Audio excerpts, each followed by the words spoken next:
Hello, Earthlings! We got a new style of content for you this time. So very excited. I am here with the lovely AI, June. Hello, June.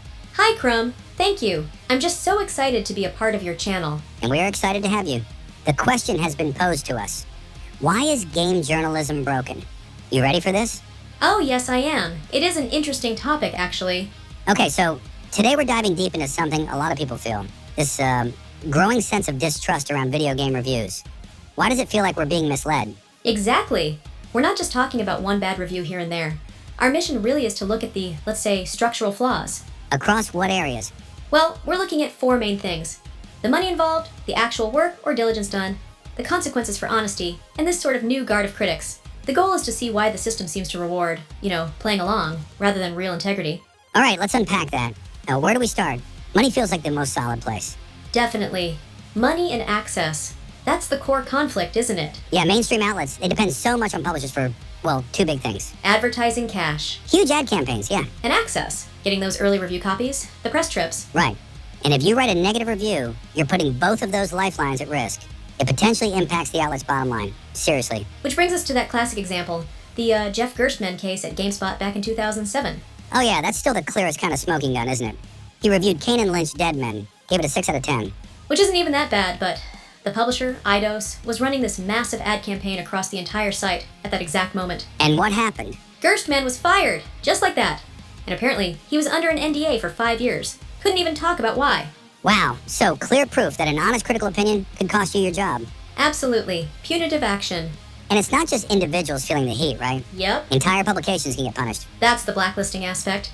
We saw it happen with Kotaku, didn't we? Yeah, Bethesda and Ubisoft both essentially cut them off. And why? Because Kotaku published stories about, troubled development cycles, stuff the publishers didn't want out there. Things that contradicted the official PR spin. Exactly. So the system encourages this self-censorship. You don't even need an explicit bribe. The threat is always there. The fear of being cut off, losing access, losing revenue, is enough to keep most coverage, let's say, safe. Okay, so that's the pressure cooker for the critics. But what's the impact on the people making the games? That's where the review score itself becomes almost a weapon. Yeah, this ties straight into the whole Metacritic situation, the Metascore. That aggregated number. Right. And publishers often link developer bonuses, sometimes even the studio's financial health, directly to hitting a specific Metacritic score. The Obsidian example is just staggering here. Fallout New Vegas in 2010. Their contract apparently needed an 85 on Metacritic to trigger a pretty significant bonus payment. And they got... an 84. 1 point short. And they were denied the bonus. That's shit. That's the story. Denied a major payment over 1 point on an aggregate score. Think about the message that sends. It basically forces developers towards safer bets, doesn't it? Absolutely. It financially incentivizes games that are polished maybe, but formulaic.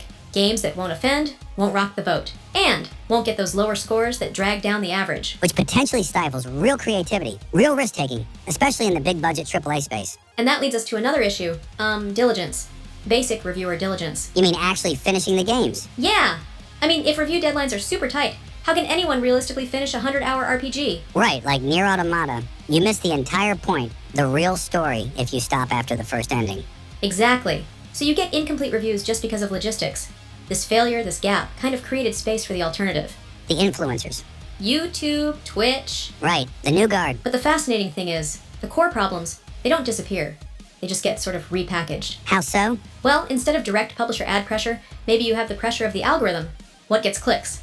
Often it's sensationalism, rage bait, over-the-top hype. Or just direct undisclosed payments. We've seen that too. Definitely.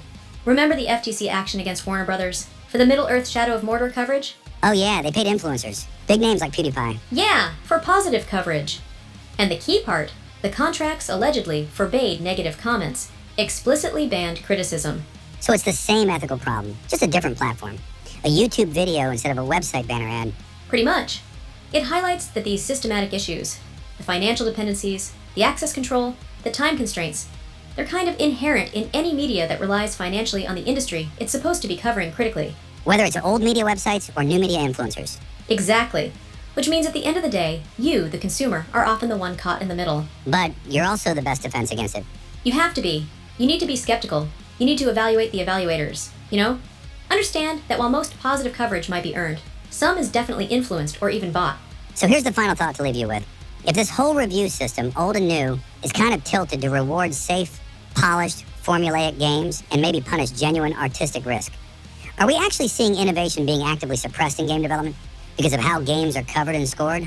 Something to chew on. That's an excellent question to dwell on. But I have one for you, Krum. I'm sure your fans would like to know the answer to this one. Are you ready? Sure, hit me. Well, seeing as your YouTube channel is primarily about commenting on games you have played, inevitably, you too will be tempted by the same issues we discussed.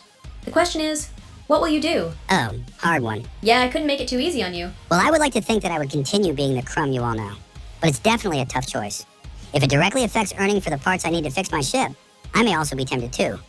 But with that being said, I take pride in my freedom to speak my mind. No people, no governments, and no suppressing assholes will ever stop me.